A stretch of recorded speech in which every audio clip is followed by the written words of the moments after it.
दोस्तों, साउथ में एक बार फिर से गूंज उठी है देवा नाम के एक कुली की लौटने की दहाड़, जो कि ना सिर्फ बदला लेने बल्कि सच को सामने से लेने के लिए है। यहाँ हर मोड़ पर धोखा और हर वार के पीछे छुपा एक बड़ा खेल है। तो दोस्तों, आज हम एक्सप्लेन करने वाले हैं रजनीकांत के स्वैग से भरपूर लोकेश कनकराज की high voltage action thriller film Coolie को। तो वीडियो स्टार्ट करते हैं। अगर वीडियो अच्छा लगे तो वीडियो को लाइक और चैनल को भी सब्सक्राइब कर लेना, ताकि इसी तरह का लेटेस्ट और फ्रेश कंटेंट आपको मिल सके। तो दोस्तों, फिल्म की शुरुआत होती है और हम विशाखापट्टनम नाम के एक बंदरगाह को देखते हैं, जहां पर इंपोर्ट और एक्सपोर्ट का काम होता था। लेकिन यहाँ पर काम करने वाले कुलियों को ये पता नहीं था कि यहाँ पर क्या एक्सपोर्ट होता है, क्योंकि यहाँ पर महंगे घड़ी, सोना, डायमंड के साथ साथ बहुत सारे ऐसे कार्य भी होते थे जो कि गैर कानूनी थे। और इस बंदरगाह को चलाने वाला साइमन नाम का एक आदमी था, जो कि बहुत ज्यादा पावरफुल था और सभी काम करने वाले उसकी बातों को मानते थे। साइमन का एक दायां हाथ भी था, जिसका नाम दयाल है। और यहाँ पर काम करने वाले सभी लोग उससे डरते हैं।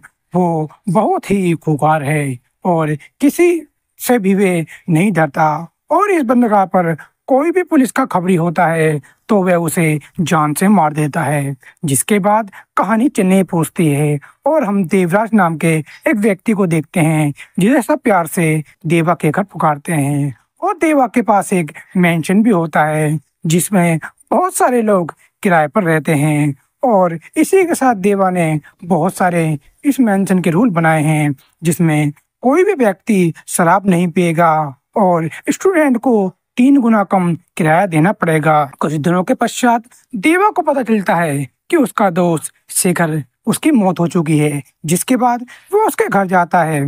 राजशेखर की 3 बेटी हैं और वहाँ वो राजशेखर की बड़ी बेटी प्रीति से मिलता है। जब देवा राजशेखर की रिपोर्ट देखता है तो उसे पता चलता है कि उसे कार्डियक अटैक आया है। लेकिन जब वह राजशेखर की सारी रिपोर्टों को एक साथ मिलाता है तो उसे समझ में आता है कि उसकी जो दोस्त है उसकी मृत्यु कैसे हुई। अब देवा राजशेखर के कातिल को ढूंढने के लिए निकल जाता है। देवा बहुत सारी जांच पड़ताल करता है और उसे मालूम पड़ता है कि राजशेखर अपनी बेटी प्रीति के साथ एक कुर्सी बना रहा था, जो कि किसी भी आदमी की डेड बॉडी को पल भर में राख बना देगी। इस कुर्सी को बनाने का उद्देश्य था कि पर्यावरण सुरक्षित रहे। लेकिन जब राजशेखर ने इस कुर्सी को लेकर कुछ सरकारी अधिकारी के सामने रखा तो उन्होंने इसे इनकार कर दिया, क्योंकि अगर ये कुर्सी किसी गलत हाथ में पड़ जाए तो बहुत ही बुरा हो सकता है। जिसके बाद राजशेखर इस कुर्सी को बनाना बंद कर देता है। अब दूसरी तरफ हम साइमन और दयाल को देखते हैं,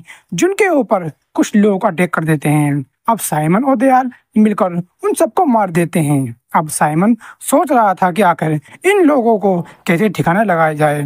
तभी साइमन को राजशेखर की कुर्सी के बारे में पता चलता है, जो कि चुटकियों में डेड बॉडी को राख बना देती है। और साइमन राजशेखर के पास जाता है, लेकिन राजशेखर उसे बताता है कि सरकार ने मेरी कुर्सी पर पाबंदी लगा दी है।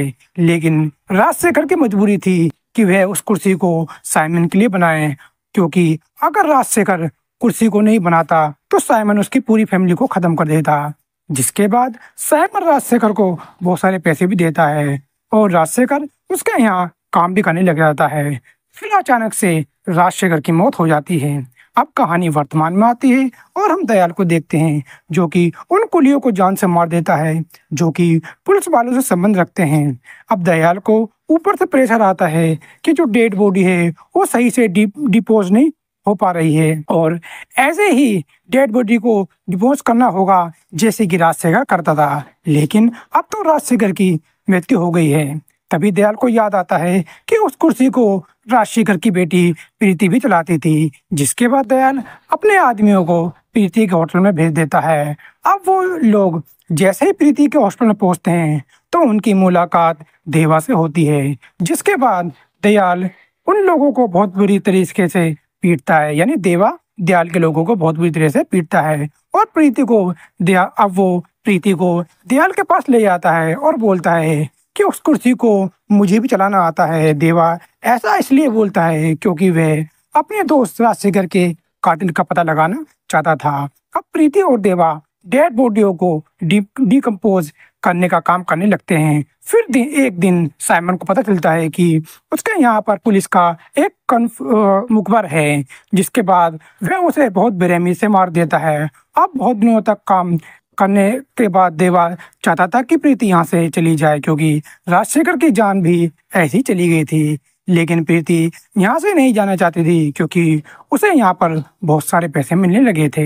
यहाँ हमें एक चीज का पता चलता है कि राजशेखर ने देवा से अपनी बहन की शादी की थी। अब साइमन देवा को बुलाता है और बोलता है कि आज मैंने जिस पुलिस के इन्फॉर्मर को मारा है वह कोई नहीं बल्कि दयाल है, और वह सबसे बड़ा इन्फॉर्मर निकला।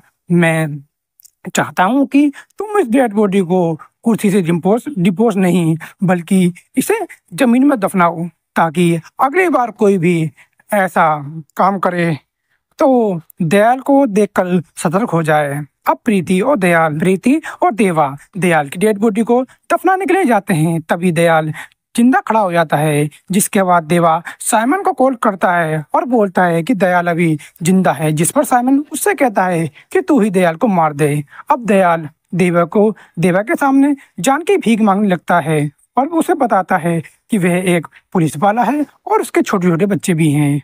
और प्रीति के समझाने पर देवा दयाल को छोड़ देता है। अब देवा और प्रीति दयाल को एक ट्रेन में बिठा देते हैं। अब देवा साइमन के पास जाता है तो साइमन उससे बोलता है कि मुझे पता है तू अपने दोस्त राजशेखर के कातिल के बारे में पता लगाने के लिए आया है। जिसके बाद साइमन उसे एक सीसीटीवी फुटेज दिखाता है, जिसमें दयाल राजशेखर की छाती पर वार कर रहा था, जिसमें राजशेखर दयाल के कान में कुछ कहता है और वही सारी बातें देवा जानना चाहता था। वहीं दूसरी तरफ हम देखते हैं कि दयाल ने प्रीति को बंधक बना लिया था। अब दयाल देवा को कॉल करता है और बोलता है कि अगर तूने मेरी बात नहीं सुनी तो मेरा काम नहीं किया तो मैं प्रीति को मार दूंगा और साइमन को भी बता दूंगा कि मैं अभी जिंदा हूँ। अब देवा उसके काम को करने के लिए तैयार हो जाता है, लेकिन दयाल से पूछता है कि तुम्हारे कान में मेरे मित्र राजशेखर ने क्या बोला था, मुझे बताओ। तो दयाल बताता है कि पावर हाउस। अब कहानी 30 साल पहले चली जाती है। वह देवा एक कुली के तौर पर यूनियन का लीडर था और अपने कुली भाइयों के लिए लड़ता था, लेकिन शराब के लत के कारण उसके काम बिगड़ गए थे और राजशेखर की कसम देने पर उसने शराब छोड़ देता है।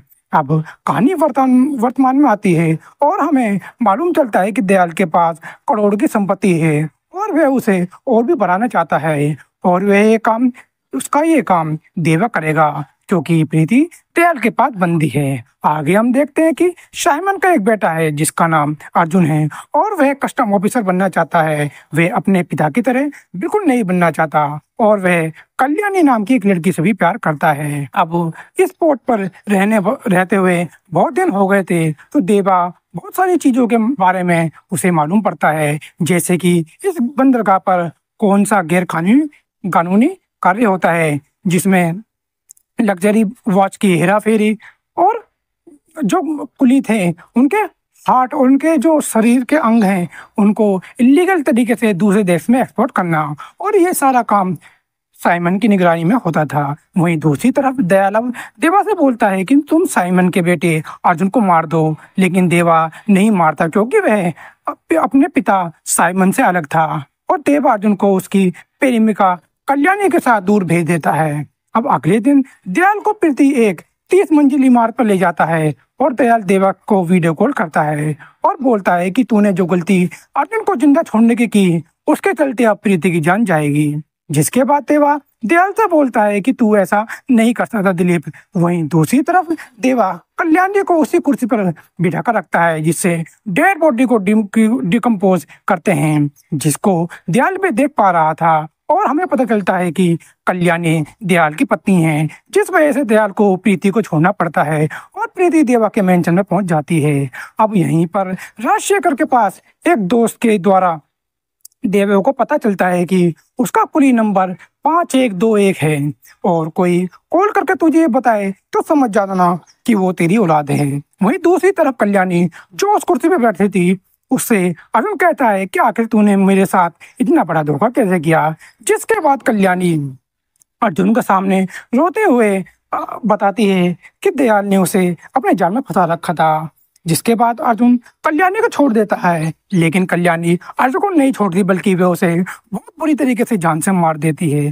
कल्याणी दयाल को कॉल करती है और बताती है कि मेरी तरफ से मैं पूरी तरह ठीक हूँ और मैंने अपना काम कर दिया है, बस तुम जाकर प्रीति को पकड़ लो, वो अभी ज्यादा दूर नहीं गई होगी।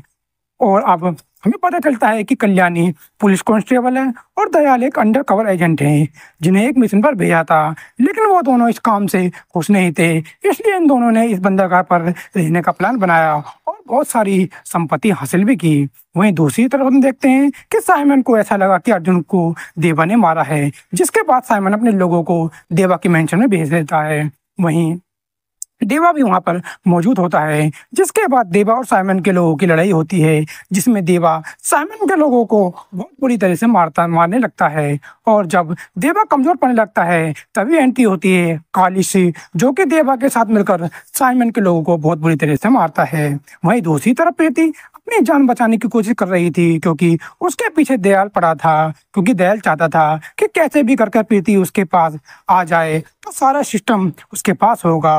वहीं दूसरी तरफ प्रीति के पिता राजशेखर ने उसे बताया था कि जब कभी मैं जिंदा रहूं ना रहूं और तुम्हें जान का खतरा हो तभी एक टेलीफोन नंबर डायल करना और उसे कुली नंबर 5821 बता देना, जिससे तुम्हारी जान बच जाएगी। और उस कॉल को देवा उठाता है, जो अपना कुली नंबर सुनने के बाद समझ जाता है कि प्रीति उसकी बेटी है, लेकिन अभी भी प्रीति की जान खतरे में है, क्योंकि दयाल उसके पीछे पड़ा है। जब दयाल प्रीति को पकड़ नहीं पाता तो वे साइमन को कॉल करता है और उसे बताता है कि तुम्हारे बेटे अर्जुन को देवा नहीं मारा है और देवा तुम्हारा सारा साम्राज्य खत्म करना चाहता है।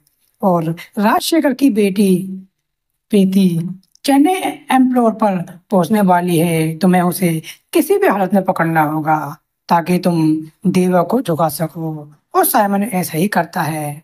अब साइमन के पास प्रीति और कल्याणी दोनों मौजूद थी। अब साइमन दयाल को वीडियो कॉल कर कर कल्याणी से पूछताछ कर रहा है, तो कल्याणी रोने लगती है, लेकिन दयाल कल्याणी को साइमन के सामने मारने का इशारा करता है। तो कल्याणी मौका पाकर साइमन को मारने की कोशिश करती है, लेकिन साइमन कल्याणी को जान से मार देता है और साइमन के लोग प्रीति को लेकर हार्बर चले जाते हैं।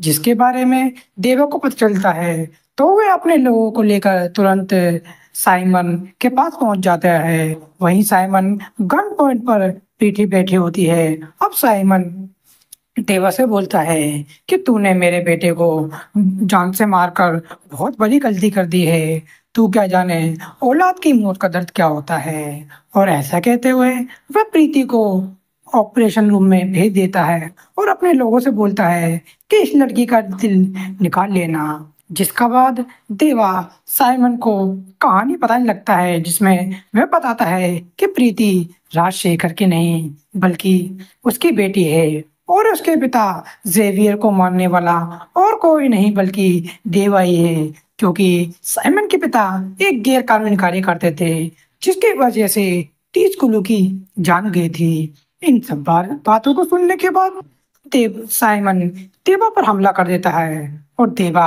और साइमन बुरी तरह से लड़ने लगते हैं, लेकिन अंततः देवा साइमन को मार देता है और प्रीति और अपने लोगों को बचा कर ले आता है। वो वहां से वापस आ रहे होते हैं, तभी वहां पर बहुत सारे गुंडे आते हैं और वो प्रीति और देवा देवा उनके सभी लोगों को अपने साथ लेकर चले आते हैं, तथा उनमें प्रीति की दोनों बहनें भी शामिल होती है। जहां पर हम एक विलन की एंट्री को देखते हैं जिसका नाम दहा है और वह उन लोगों को जान से मार देता है जिन्होंने उससे गद्दारी की थी। और अब बारी देवा और उसके लोगों की थी। अब दहा देवा को मारने की कोशिश करता है तो उसे 30 साल पहले वाला सीन याद आता है, जिसमें देवा से जेवियर को मारा था और वे तभी से देवा का फैन बन गया था। वहीं दूसरी तरफ तहा के लोग को दयाल उठा लाता है और एक बहुत बड़ा गड्ढे में उसे दफना देते हैं। और आखिर में दहा ने देवा से कहा कि मुझे अपने मिशन में जब भी तुम्हारी जरूरत पड़ेगी तुम्हें तैयार रहना होगा। और देवा भी हाँ कर देता है। और इसी के साथ दोस्तों यह फिल्म यहीं पर समाप्त होती है। मैं उम्मीद करता हूँ कि आपको ये वीडियो अच्छी लगी होगी, तो वीडियो को लाइक और चैनल को सब्सक्राइब कर देना। और बेल बेल आइकन को ऑल पर सेलेक्ट कर देना, ताकि इसी तरह का लेटेस्ट और फ्रेश कंटेंट आपको मिल सके। तो दोस्तों मिलता हूँ अगली वीडियो में। तब तक के लिए बाय बाय दोस्तों। जय हिंद, जय वंदे मातरम। भारत माता की जय। जय श्री राम।